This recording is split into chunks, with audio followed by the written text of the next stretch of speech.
Thank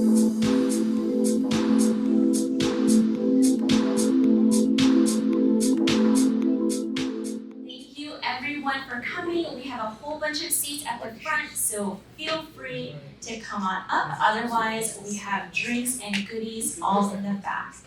All right, so today we have an exciting event. We have P3 Funding Pathways for Entrepreneurs, aka the second to last P3 Strategy Series event for this year. Now, for those of you who don't know, these events are all about public-private partnerships. Public and private partners can come together to help the community. And it is hosted by Sunstone Cities. If you haven't heard of Sunstone Cities, it is a government and economic development consulting arm of Sunstone.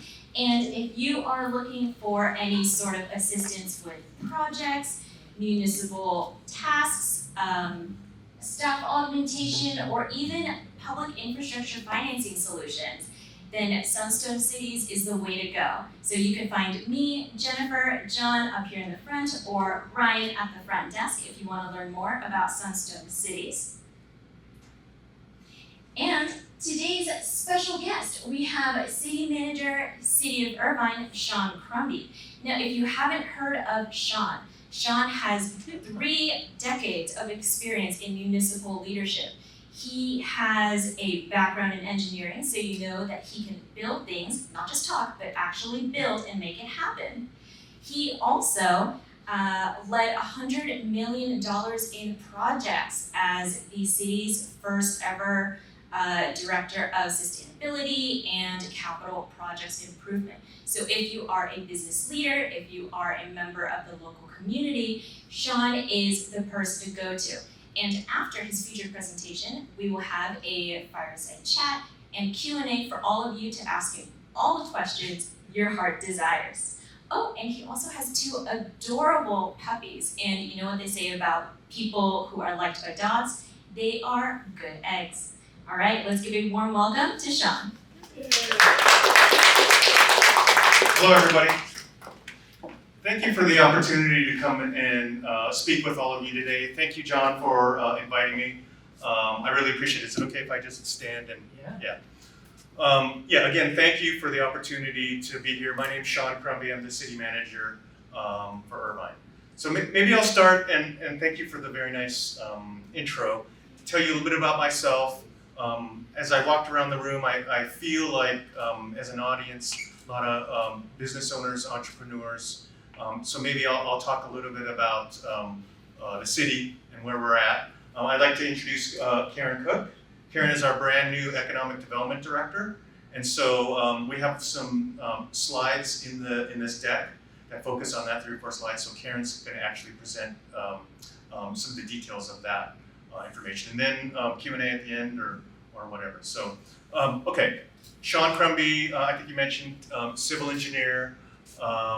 Started my career 30 years ago in the private sector, worked for some of the biggest civil engineering firms in the world, did projects like widening freeways, environmental projects, lots of building development projects, but I didn't feel fulfilled, and I ended up moving to the government sector. Since that time, I went public in 2020 or 2000, and since that time I've worked for 6 cities, had a host of roles, came up through engineering and public works, but I've been fortunate to have a host of roles in utilities and finance departments, in economic development, and all kinds of things. And so I feel very, very fortunate for my career so far. I came to Irvine 2.5 years ago. In that time, I've had 4 jobs. I started with project delivery. Our capital program is over $100 million a year. Plus, we have the development of the Great Park, which has capital funding in place for $1 billion that we're building right now. I moved over to Public Works, ran that department for 6 months, got transferred into or promoted to assistant city manager, and then city manager July 1st. So lots of excitement here. The city is in just an exciting and wonderful time. Lots of businesses, I think, are lots lots of growth with the city.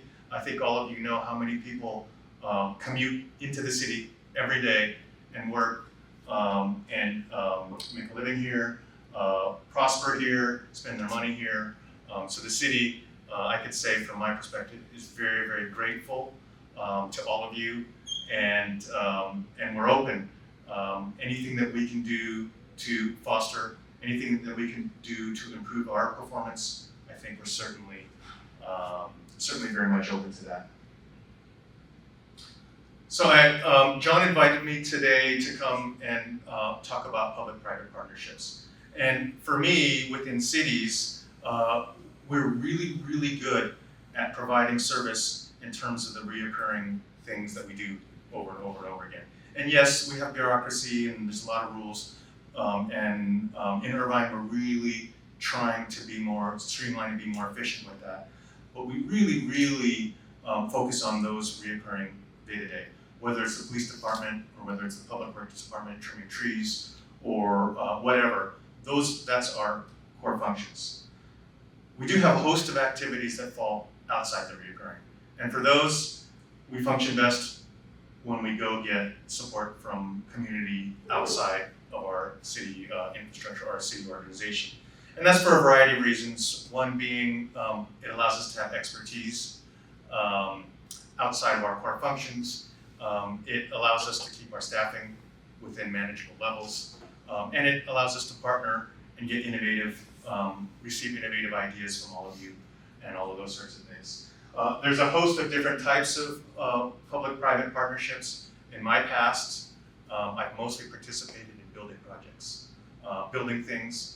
There's a person in the audience, Jeff Fullerton, and I can cite an example. I was in Long Beach for 5 years, and we built a new civic center through a public-private partnership. And that was an exciting and amazing, huge project there. Right now, a few examples in Irvine. We're developing the Great Park. That's the $1 billion project that I mentioned. In some respects, that is a public-private partnership, because when the base closed, and I'm sure all of you know about the whole airport vote, but when the base closed, private entity, 5 Point, won a bid and obtained the base. They were required to deed over to the city 1,385 acres, and that 1,385 acres is what we're developing into the public portion of the Great Park. The Great Park is 4,700 acres total, and it wouldn't work if there wasn't a private entity that was developing the homes, all the amenities for the homes, fueling everything within the Great Park, so that we have the opportunity to come and do the project that we're doing. And even the financing, the $1 billion I mentioned, that is leveraged money off of the CFDs, off of the monthly payments that all of those residents pay. So all of that private development, working in conjunction with the city, is how we form that project. And another time, because that's a whole hour in itself, I'm happy to talk about any of the projects in there. We're at the precipice of going vertical with just a ton of different projects. So P3 opportunities in Irvine, I think I focused on construction, but there's all kinds of things that we do. I talked to a few people that are focused on tech things, and that's a prime example of we're not in the business of creating those things ourselves. We're not good at it, we don't have the skill set, so we need to partner with people who develop those sorts of things. Everything from the software platforms we run to we have a tremendous amount of technology in everything we do, including like the police department body-worn cameras. We just have a new contract that's going on for that. But all of the different things we do, we can't do without somebody putting in the effort, financing, expertise to develop that for us. There's a list of different items here.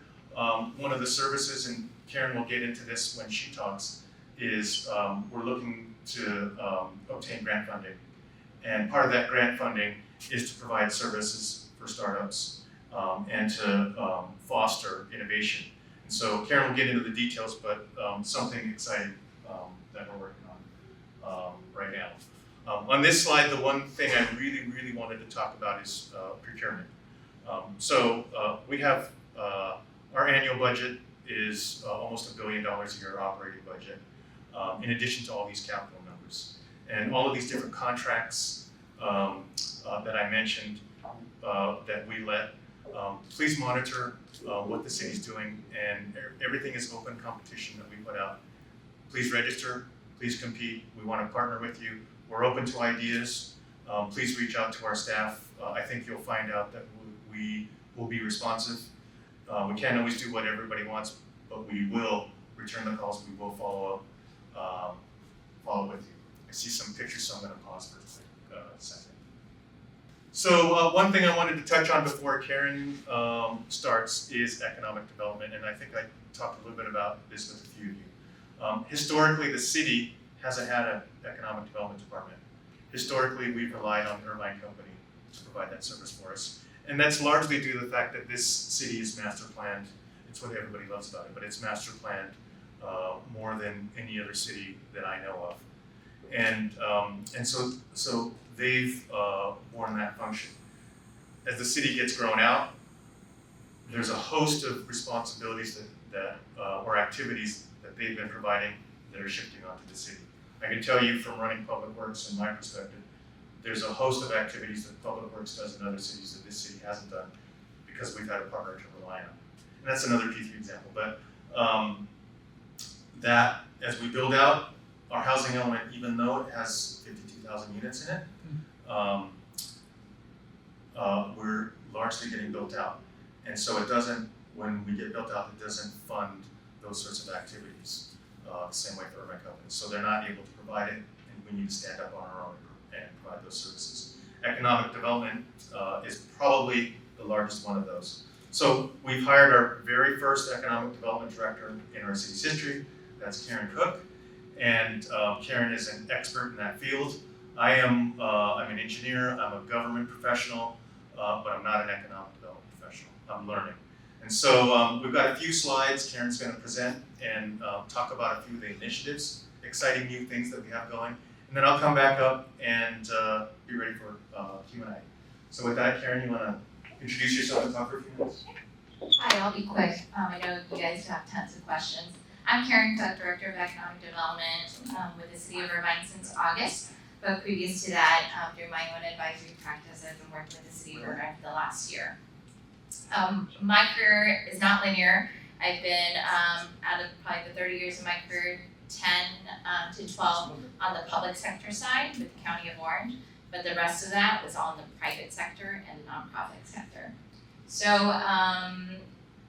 everybody always asks, what can a city always do for me? Like if I'm a private business, like how does the city actually engage with a private business, right? So first and foremost in the slide before, where's the clicker? Oh, there it is. A couple of things is this, Sean has spoken about. Our city's going through an inflection point with a greenfield development. Is really we're changing to the next chapter of Irvine. So what does that mean for us? We have to look at organic sources of revenue that's coming into the city to maintain our quality of life and growth here. So in 2024, I hope you guys had a chance to read it. If not, happy to share it and ask Vincent to share it. The city conducted a study. It was the 2024 Innovation Economy Report. And it really highlighted areas that the city was doing really well in and supporting innovation and areas of opportunities, and identified the high priority sectors that if Irvine really invested, it would get the most return for its bang and for the buck ROI on the investment. So the sectors identified was digital creative media, so that entails your gaming, your AI, your cyber, your IT, healthcare technologies, innovation. So that's all the way from like hospital technology, like to help make it more efficient, like healthcare more efficient, to our really truly dominant medical device industry. And the two emerging ones that were not as dominant but still emerging was next gen defense. So that's your small satellites, your our Parker's Aerospace, our Toronto Orbitals here in our backyard. And last but not least is sustainability. So that's really alternative energy, our Rivians, and folks like that. So the other component was that But through this study, we realized Irvine didn't really own its own data. Like, we always relied on the county data, but what we do know in Irvine is we are really an anomaly and a outlier to that data. So one of the things that we're really doing is building the backbone infrastructure to really own and be able to storytell and to provide business intelligence to businesses like you. So through that study that we did, we identified a huge need. The community spoke. We had over 60 different plus touch points with innovation supporting folks, organizations throughout our community that supported early stage ventures, bringing capital into the region. And it birthed this idea of really having a front door to Irvine's innovation economy, which we're right now calling the Irvine Center of Innovation and Entrepreneurship. So how we envision this is really a city project that is going to be a one-stop, like think about it like a mall, but like to support early stage companies and where investors can go and find truly remarkable startups to engage and invest in. So a couple of, so just really a local hub. We really see this serving the region more so than just Irvine itself. A couple components I want to bring out about this, the center, I'll just refer to it as center in this discussion, is number one, we already have a very unique partner, the SBDC. They're bringing forward their different centers, aggregating their efforts. They're bringing their Global Trade Center, they're bringing their Finance Center, they're going to bring their General Business Consulting Center, and their Innovation Supporting Center all into this Innovation Center here. The early MOU is already being established right now. We're going to be offering early stage prototyping capabilities in the prototyping lab and also some co-working space where folks can actually start a company, be able to get some desk space at a really economical cost. Last but not least, right now we're in the process of launching our RFQ for our accelerator. So the City of Irvine right now is actively seeking a globally connected accelerator to be able to deploy seed capital and make a seed equity investment as part of this center. So really exciting things. We're looking at 2 strategic areas. Everybody's like, where is it going to be? It's really 2 areas that really make sense either by UCI or will be down adjacent to the Spectrum area. So talk about owning our data. How does that help you, right, as a company, as a business? We want to be able to turn data into actionable insights for you. So we just onboarded this system called Lightcast. Basically, it helps us identify the growth sectors, also look at supply and demand for our labor workforce, but also track our economic performance of shifts in employment going on in our region. How does that benefit you? Here's a use case example. We've had tons of companies that looking to land here or hire here or thinking about coming to Irvine. They're like, well, I think about, I'm a professional services group. I'm looking at I'm going to be creating 50 jobs here. What does your dynamic look like? We can give you all of this information from median compensation to where the graduation pipelines are, the different skills that folks are hiring for right now, and where all the talent is coming from, and where all that talent could be growing or shrinking. So it really helps you as a business too, on the other side. If you're hiring, call it 5 engineers, and say, gosh, I really don't even know how much I should pay these people, we can run this report for you, and you can immediately know, am I in the top 25 percentile in my pay? Am I going to be competitive? So when you're thinking about workforce, that's a tremendous opportunity. I can't tell you how many startups I talk to, they don't know how much to pay their folks, and when they're recruiting their first 10 employees. So reach out to the city, we can run any of the analysis for you. We can tell you where those folks are going to be coming from, where you need to be poaching from, like maybe in Amazon, or where they'll be leaving you, etc. So we can actually track all of those labor trends alongside you and answer those kind of more difficult questions. Because usually when you're under 30 employees, you generally don't have a full-blown HR department, right? Don't have that intelligence.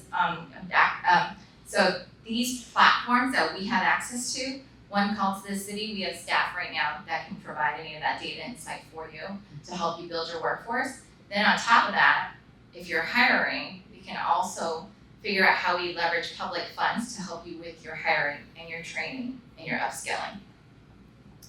So the other dashboard that I really want to show you is it's on our economic development website. This is really fantastic. If you want any data from Irvine right now, you pop onto our economic development page. You just click on it. It'll tell you our population. It'll tell you all the demographics. It'll tell you, educational level, all the things. You can plug in an address. You can look at different, like let's say you're opening a, childcare center. Am I zoned? At this address, the broker told me I'm zoned, I can lease this space and open a childcare center. Guess what? You can pop on here and do a double check. Is it permitted use, or do you have to get a conditional use permit, or et cetera, right?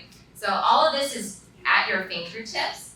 If you ever need help, we're happy to do a demo. I think right now we're scheduled to do quarterly demos on this for the community, so that you can actually use all of these layering and these data systems for your advantage as you're doing business here in Irvine. Also helps you find your clients, right? So if you know your client is healthcare providers, how many are within a 5-mile radius from where you're at, right? So and how do you target and outreach to them? It's all available on this dashboard. So that is the general email. I checked that email myself, so please feel free to send an email and to subscribe to our newsletter. Our next business forum that we host it's quarterly. It's going to be talking about regional innovation. It's going to be at the end of January, so I hope to see you all there. Thank you. Thank you, Jen. Great job. But we're going to start off with a few questions just for Sean.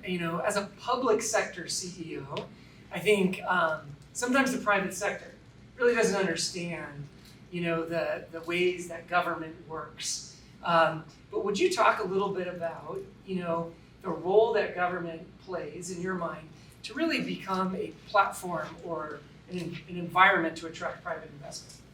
So, great question. Cities, I mentioned we have bureaucracy, we have so many rules, regulations, codes. Some of them come from us, some of them come from state governments, some from federal governments. We've got a lot of different things we're juggling. We have a lot of competing interests that we're juggling. I've dealt with, in more than one city, like a situation where a restaurant becomes insanely popular, but it's located in a residential neighborhood. And then suddenly you've got angry residents because they're home, you can't park anymore, right? So hosts and hosts of competing interest situations that happen like that. So sorry for the long intro, but my answer to the question is really for us to take a holistic sort of view and try to problem solve things that benefit as many of our stakeholders as we possibly can, whether it's residential community, business community. Really, we want to do so in a way that streamlines and cuts out the red tape. I'm not saying that we can do better, and we do want to do better. So have ideas, please tell us. But in large part, that's the goal. Yeah, actually, that's a perfect example. So, for most of us, seeing a restaurant, a really successful restaurant, is a good thing. But you in City Hall then hear all those complaints, about parking and maybe it's the noise. How does that usually happen with the city planning for or trying to get input from the different stakeholders? And then who are some of those other stakeholders that you tend to hear a lot from? So I think I mentioned to you I work for 6 cities, and I can tell you probably a half dozen to a dozen examples of restaurants that have taken off in residential neighborhoods. And most of the time, the restaurant has been there long time, and the neighborhood built up around it, and then suddenly it changed ownership or something happened and it became extremely popular. And then all these problems, and sometimes they're even a bar, but all these problems, unintended consequences come onto the neighborhood. So your question is, how do we deal with that?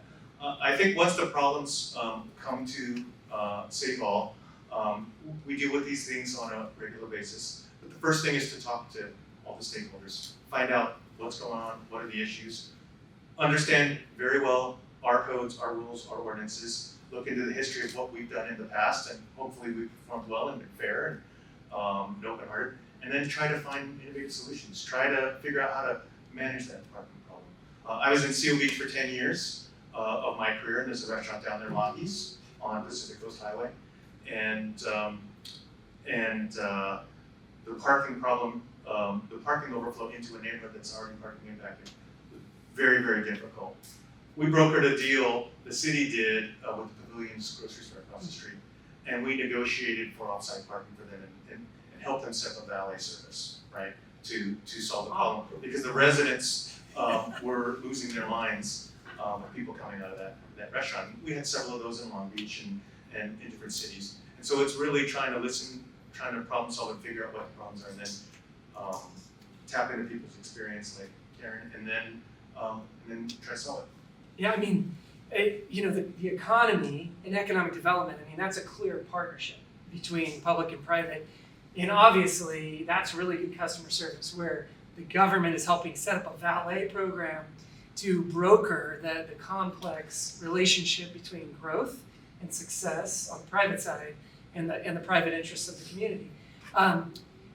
Shifting gears a little bit, what are some of the biggest projects, or that maybe they're not big, but they're most exciting for you as the CEO, the city manager of this city, and looking into Irvine's future? Could you just give us a couple examples of what? Happy to. I could talk all day about this. We have so much going on.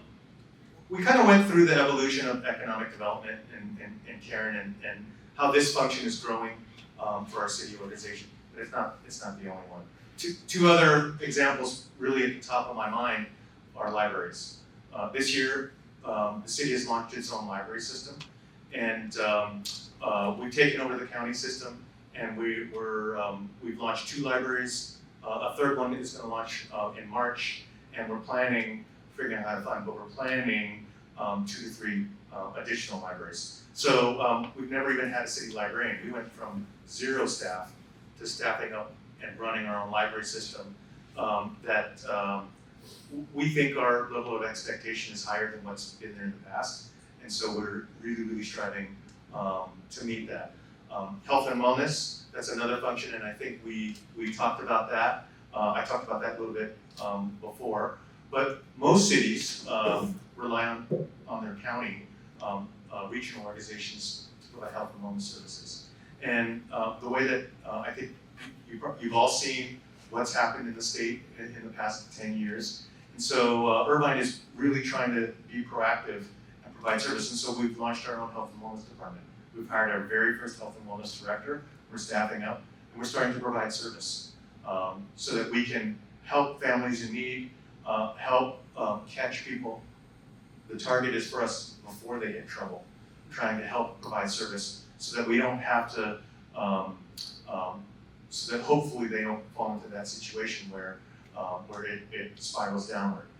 Those are just 2 sort of departments or initiatives, but we've got a host of capital projects. I mentioned the Great Park, and I'm happy to talk about it, but $1 billion there. We've got museums and amphitheaters and gardens, botanical gardens. We've got a library there that we're developing. We've got a retail center, the Canopy Retail Center there, where we've got grocery stores and in-and-outs, and we're working with Almquist Development, and the firm that did River Street in San Juan Capistrano. They're our partner there. Outside of the Great Park, we have over $500 million in active capital projects going right now.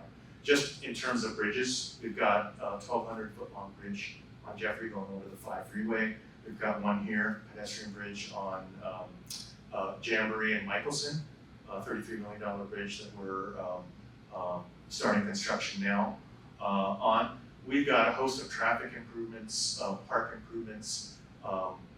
We just remodeled our city hall and to improve our level of service for residents. So we've got just a ton of capital projects going.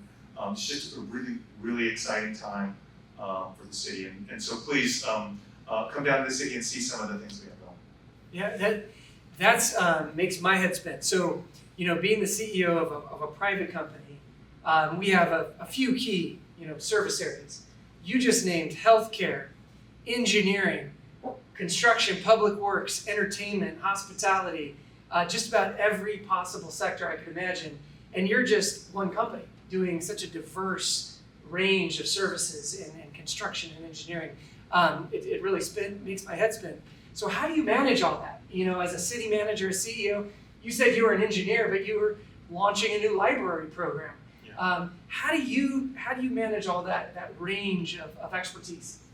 So, great question. I've been in the public sector since 2000, so I've had some time to learn a lot of things. I've been somebody that's personally volunteered for a lot and taken on opportunities. I've asked for them, things that a lot of people didn't necessarily want, but I did it with the interest of learning, of growing.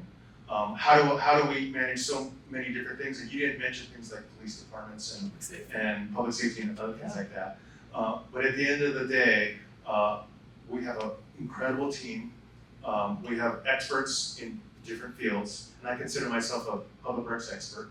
But it's really managing people, putting them in positions to succeed, trusting them, listening to, we have so many stakeholders, be it residents, business owners, listening, being an active listener so that we can provide service to all of them as best as we can. Yeah, that's incredible. And I'm going to ask one more question about kind of the job of a public sector CEO, which is just an incredible range of services and stuff like that. But who are your bosses? So how is it structured?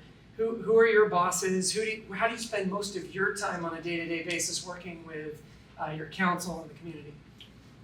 So our organization has similarities to probably a lot of the organizations that you're in.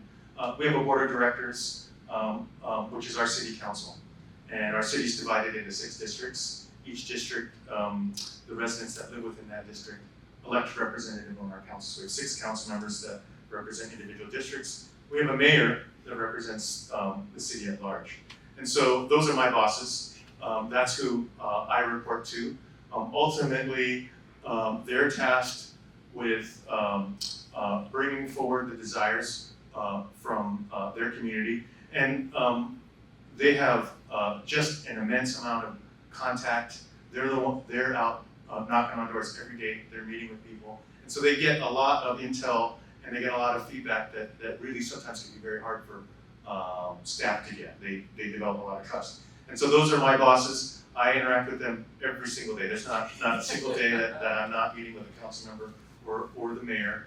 I'm very thankful for their leadership. Ultimately, we have everything we do is transparent. And so the formal actions that we do are done in city council meetings where they're on the dais and the staff will present and make recommendations. But at the end of the day, it's their decisions that lead the city. And my role is to lead the staff in executing the direction from the city council. Yeah, I think sometimes we look at government as maybe the government employees are coming up with rules or trying to make it regulation and slow things down. This sounds complicated. You have these 6 board of directors plus a mayor. They're appointed or elected by the community, so the shareholders, and so they're the ones that hire and fire the city manager. Yeah, it gets even more complicated than that because we have so many rules, laws, codes, regulations that come down from the federal government and the state government, and we cannot break those laws. So sometimes we have to even evolve our codes and laws to match those. But yes, I have 7 bosses. They all tell me what to do. They compete regularly. They have competing interests too, and I have to try to figure out how to navigate to provide the best possible service for all of them. Yeah, that's amazing because when we talk about public-private partnerships, now I'm starting to see you have the public, the residents, the people who live here who are really the shareholders and the owners of this public corporation. And then you have all the private interests, the business owners, the investors, the groups that build a lot of the private projects, and you have to partner together to also follow all these rules. I want to ask the group who's here with us today about their questions for the City of Irvine CEO. This is our public sector CEO. Any questions that you have from the audience? Jennifer will bring the box around, and just raise your hand, introduce yourself to Sean, and ask away. So while we're doing that, did you want to say something? No, please ask, please. So who's first? Yes, sir. Thank you. Thank you, John, and thank you, Sean. It's a great speech, and we're really looking forward to join the great Irvine community. So let's first introduce ourselves. So we are representing Vision Design Group. So we're like entrepreneurs, and we have our we're doing commercial and residential from designing, planning, permitting, all the way towards construction. And we have many successful projects already been done. And next year, we are looking to establish our secondary office in Irvine. Right now, we're in Diamond Bar. And since we are meeting with you, very city manager Sean, and we really want to knowing about how we can get opportunity from the city to help our small business, which is run by a minority and female entrepreneurs. Basically, Jessica, she is the founder of the company. And how we can get some access to the opportunity about helping the city to build on these public projects like museums or public works. Sure, I'm happy to answer that. And I guess I would start by saying I'm hopeful that Irvine can be your primary office and not your secondary office. But to directly answer your question, I think the first thing is to relationship build. That's what we like to do. So if you reach out to me, I'm happy to introduce you to the different people in the city. If the role is helping out private development as it comes through its process with the city, we have a community development department that leads that process, and Karen can help you with that too. But we can introduce you to people, folks that work in that department. You mentioned the museums, so we have a separate department that is delivering the capital improvements for the Great Park. And so all the museum partners, those are private, public-private partnerships. All those museum partners that are there work with our team, and happy to set up those introductions as well. But I think it's knowing the people, it's knowing our rules and our process, so that you can help clients as they come through. We have 3 to 4 pads that we're looking to fill with the right partners in our museum district, and so that's a prime example of the right person may be able to help facilitate. Great. Yeah, and one of the questions about this I get a lot too is there's businesses that want to do projects for the city. So how do they bid on projects versus maybe some of these private partners? How could they do business with those private developers? Sure.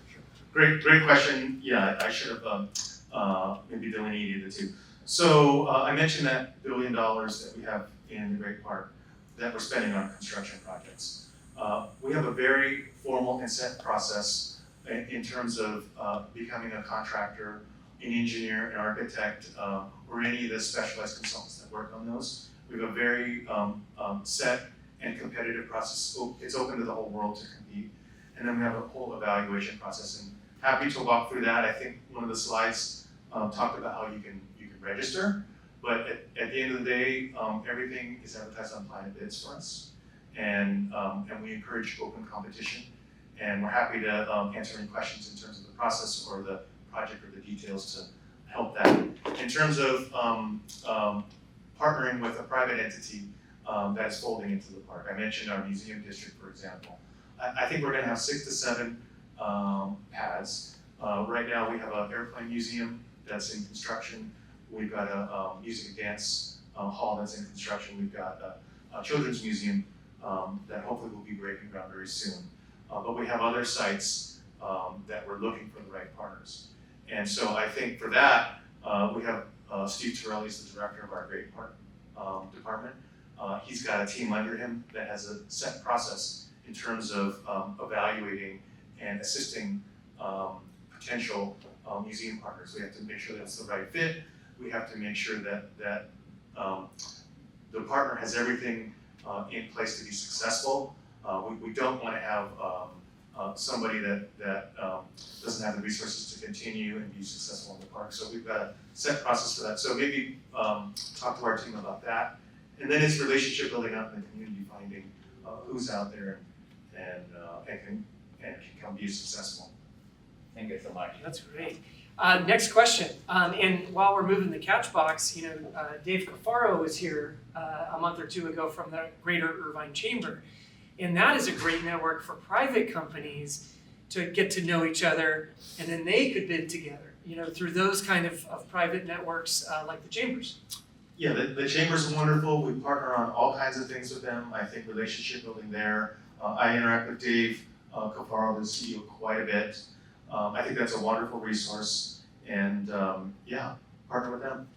And then we saw the QR code that Karen showed us. I downloaded that, and the first thing was procurement, about how small businesses can actually get on those lists about future projects. So it looks like the city's also making it very easy to do business with the city directly as well. So very cool. Who's next?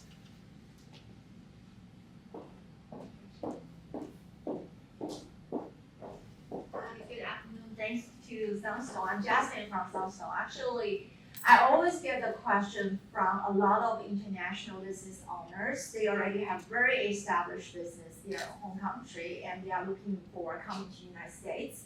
And because their family are all settled here, because Irvine is a very dynamic place. So anything that Irvine right now has, like programs or support, can help those international companies can set up their headquarters here, or anything we can help them. Actually, the city and the chamber actually just recently relaunched a program called Irvine Gateway. It's coming to our website very, very soon. But the chamber right now has programs already established and relaunched that provide pro bono. Doesn't matter, like if some of the folks that want to come here, they're a little bit smaller, but vetted resources, legal, accounting, tax, big company formation, all of those things about coming over here. The other really great connection that we have is through GoBiz. So they're fantastic. So through their FDI work, and we have lots of contacts. I don't know if you know Jim Mayfield, and we do a lot of work with them too. But we have an incredible network. I want to say it's like 70 plus people in this community. We just had a meeting this morning that is actively engaged in making that soft landing much easier. And also this year, the city of Irvine is going to be out in the Washington DC area, Maryland, for the Slack USA conference. So we'll be there with the GoBiz Coalition as well to bring folks to invest in Irvine. Great. Another thing, actually, I really want to hear the official language or messaging there. So, I have a very good friend. They are thinking about different locations in Los Angeles or in Beverly Hills, and also Irvine. So what makes Irvine so different from other cities? If this is a question to you guys. Our quality of life. I mean, look at our safety, look at our, public infrastructure, our schools. And it depends on the type of company, right? So, especially for our high impact sectors, Irvine's population, 70+% have a undergrad or higher. Of that 20% of those folks have a grad degree or higher, right? So I think that, depending on the type of sector, the company, the talent, what I always say is, companies should land close to where their talent is going to be. Everything else you can build, right? You can build a factory, you can build a building, but you can't build people, not yet. So you have to go where the workforce needs are aligned with what your company needs, and we find that because of Irvine's geographic, location, we're able to triage and meet the needs of so many different types of not only our high impact sectors, but also professional services. I mean, we are second to none. But again, going back, it's a great place to work, but man, you have to have a great place to live too. And I'm an Irvine resident. I live out in Portola, love it. All the infrastructure here for young families, it's easy. It's here. You have safety. Your kids can walk home, right? And we have Irvine Connect, pop around. So, and we're continuing to look at expanding those programs. So I think it's just incredible, the resources that are at our fingertips here, and especially for the folks that are looking for multi-generational living, because we have health and wellness and the senior center, and I mean, really, it is a comprehensive, holistic, platform, what I call, to able to launch your business, but also grow your families here.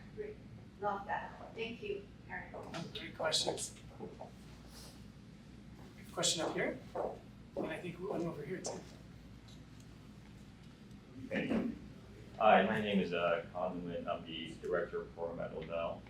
So we are a Irvine-based company, just right here, 20 minutes from here. So we are a energy technology company. So we actually designed the first indoor distributed scalable energy storage system. So we actually just finished our UL certification. So we're actually going through our pilot program, a deployment program right now with some commercial customers. So I think you mentioned earlier about sustainability as being one of the three core goals for the growing in Irvine. So I want to kind of know is like what partnerships you guys have available for companies that are based out of Irvine, programs, partnership programs, deployment programs, or any of those programs. I think the first thing we're gonna look to do is to get you connected with the other sustainability community here. So I don't know how involved you are already, but there is quite a community here. Dave probably knows a whole bunch of them. But to get you connected through there. As far as I think I'd like to do a little more discovery, like where your company is at, right? And where are your next steps? My background is I do a lot of venture acceleration. We have tons of partners to do that. Okay. So I'd love to just set up a meeting with you. And there may be workforce needs, there may be business needs on as you continue to grow. And we'd like to be a partner in that, from not just your facilities, your workforce, but also we're all deeply connected here. Irvine is resource rich in regards to not just what the city offers, but our community partners and innovation supporting mechanisms. But what we realize, and a lot of times when we talk to companies and entrepreneurs, is that you guys are a little bit fragmented and siloed, and you don't know of each other. So a lot of times that connection and building that community around you, and not only can you give back, but folks can really lean in and give back to you as well. Oh, Yeah. Thank you so much. Yeah, absolutely. All right, who's next? Oh, we got some over here. Yeah. Okay. Hi, my name is Andre. I'm a senior relationship manager from JP Morgan Chase. Where do you see an opportunity for banks to partner with firms like Sunstone to accelerate community development for businesses? Do you have an answer to that one? Well, I was just going to say that the slide that Sean and Karen provided about the innovation center is a great place to start, because I think the goal is to provide not just technical assistance and physical working space, but access to capital. And a group like JP Morgan Chase, or whether it's on the debt or the equity side, all these companies need a mix of capital at different stages. And I think this is a hub for that, to get connected with the needs. But what else would you recommend in terms of partnering with the city? Be an early sponsor to our innovation center to really get plugged in. I know JP Morgan Chase, especially in our medtech sector, just does an incredible work. You got the life science conference coming up in January, and probably 90% of our innovation community is headed up there, right? So I think there's just incredible opportunity. I'd love to talk to your team more about kind of this next inflection point. City's double downing on supporting and investing in innovation. So, and we need great partners like JP Morgan Chase. So Perfect. Thank yeah, you. absolutely. No, thank you so much. Do we have time for one or two more? We have some hands up over here. Okay, I would like to change a little bit over here. So if anybody has a specific question, I'll pass the box. I'll leave my question for the last. Oh, okay, great. You could pass the box over here. There you go. Yeah, thank you. And I'll get it later.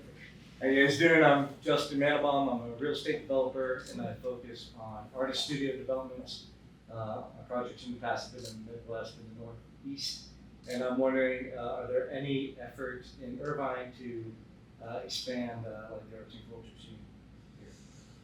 So, yes, I think that developing the arts has been a priority of our mayor, and he's been very vocal about that. I mentioned that museum district within the cultural terrace. We do have studios in there, and we do partner for events, and would be interested in hearing what you have to say.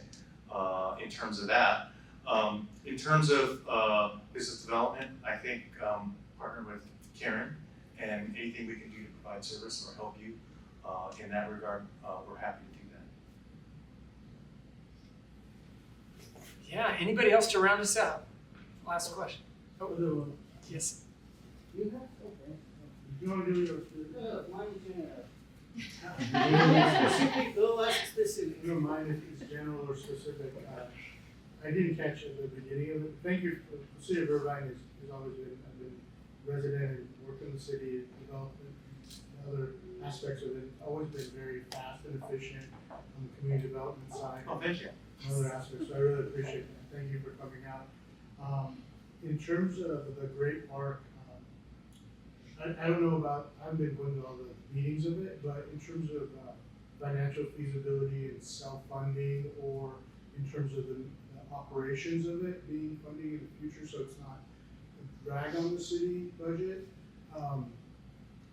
could you go a little bit into the finances of that? I could talk all day about it. How much time you got? Okay, so I think we talked a little bit about the Great Park. 4,700 acres, 1,300 acres, 1,385 is deeded to the city. That's the portion that we're improving as a city. Entitlements, 10,700 homes were entitled on the private side of the Great Park. Those homes pay a 1% Melrose.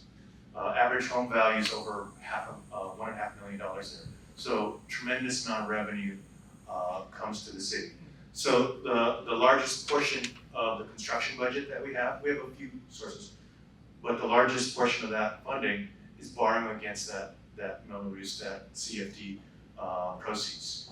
I mentioned we've got over $1 billion to spend, roughly about 850 million-ish is CFD borrowing against the CFD. We pulled bonds, borrowing 25 years into the future, and that's how we're funding a big portion of the construction. The other component to your question is related to the operations, maintenance, ongoing costs of the park. We do have CFD money reserved for that. However, we're trying to maximize to the fullest extent possible the dollars available to build. And $1 billion is not enough for what I feel like every week there's a $100 million project that's thrown at this and that. And so we're really trying to maximize our dollars. So we're looking to every revenue stream we could possibly come up with to fund ongoing maintenance and operations. The amphitheater, when it opens, within year 3, the proposal will throw the city over $12 million in revenue from the amphitheater. We've got parking revenue. We're looking at a hotel in Lot 2 that will generate transit occupancy tax, and we want to reserve that to stay within park operations of the park. The canopy project looks to generate a significant amount of sales tax, and what we'd like to do is take that sales tax that's generated in the Great Park and funnel it back. Our staff is looking at naming rights and sponsorship opportunities within the Great Park, and we've been talking to a few firms that this is their core business in terms of revenue ideas. The sports park itself generates user fees, and so all of these different revenue streams, we're trying to fold that back into the park so that it's sustainable going forward. The city has a resolution, so resolutions could change, but it has a resolution that says that the general fund cannot support the operations of the Great Park, unless it's like a city service that's coming out of it, right? And so everything we're doing is designed to build the amenity that everybody wants, and then have it operate forever without being a burden on the city. At build out, we think that we're going to have, right now we have between 5.5 and 6 million residents or visitors per year to the Great Park. We think at build out, we're going to be over 20 million visitors a year, at least 10. So there's in between all the concerts and sports events and everything, it's going to have so much traffic coming through there that hopefully will perpetuate